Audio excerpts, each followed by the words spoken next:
Hi, I'm Jill with JourneyWithJill.net, and today I'm taking you in my garden where I'm going to be harvesting garlic today.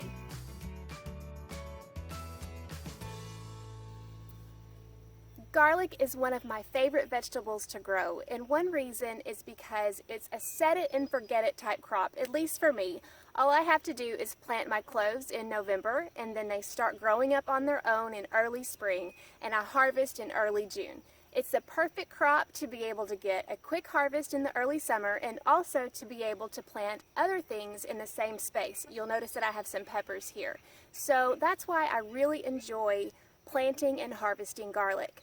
But one big question I always had, especially when I first started gardening, was when is the ideal time to harvest garlic? How do I know it's ready?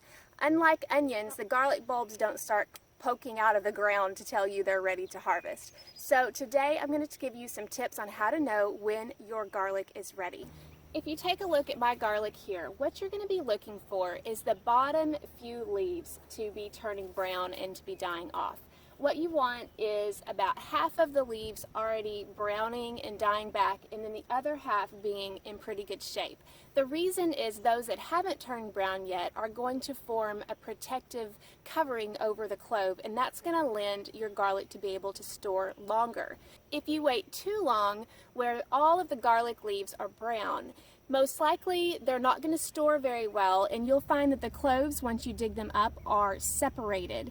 And when they're too separated, they won't store very well. Of course, you can use them now, they just won't be able to store as long. So ideally, you want to really start watching your garlic, and when the bottom few leaves start to die, that's when you're going to start getting ready to harvest them. So here you see my garlic plants, and what you want to avoid doing is yanking these up by the stem. That's not the best way to harvest. Instead, you're going to get a shovel and you're going to take it by the stem and you're just kind of going to dig around it. The thing is, you do not want to puncture the garlic cloves, and you want to dig kind of deep and dig around it.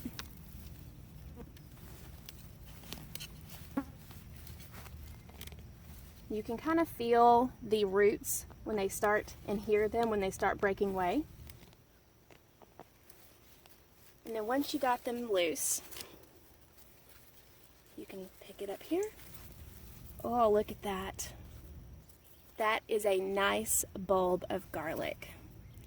You see it's pretty big here, and then I can dust off some of that dirt. You can see that that protective casing there is completely intact. You don't see the cloves separating from one another, although if you look right here, you can see where part of that protective casing has already kind of fallen away, and that could be one of these early leaves that had died. So that's completely normal. You've still got some of those green ones here that are protecting the individual cloves. So that is a wonderful bulb of garlic. After you harvest your garlic, you're going to want to take them into a shaded location and let them cure for 3 to 4 weeks. And I have a particular way that I enjoy curing my garlic, and it worked really well for me last year. So I'm going to take you over and show you what it is. I have a section of fencing that I'm going to use to hang up my garlic and cure them. This was actually left over from when we were fencing in our dog's run area, and this is something that I found out worked really well to cure my garlic. And what I do is I just take the garlic that I just harvested, and a lot of times I will just thread them through here and let them hang like that. And what I'll do is I will have several different rows. I'll have a row at the top and then a row right below it all the way down until I have all my garlic hanging here. The key here is to keep them separated. You don't want the garlic bulbs to be close to each other because you want them to dry out. They need to have lots of air circulation right around them. And as I mentioned, put this in a garage or a basement, somewhere that does not get direct sun and will not get any rain. We get really hot in the summer, and so what I do is I'll put a fan right next to this, and then the fan will blow that air and kind of keep that cool. Another tip is you want to be able to harvest your garlic on a dry day, and I would wait probably 3 to 4 days after the last rain at least, because you don't want to harvest your garlic in the soggy soil. You want it to be relatively dry. And if you can harvest your garlic on a cloudy day, that's ideal, because what you want to do after you get the garlic out of the ground, you want to take it into a shaded location. And if you have a lot of garlic to harvest like I do, then you may have it sitting in your garden for a little bit, and the shadier it can be, the better.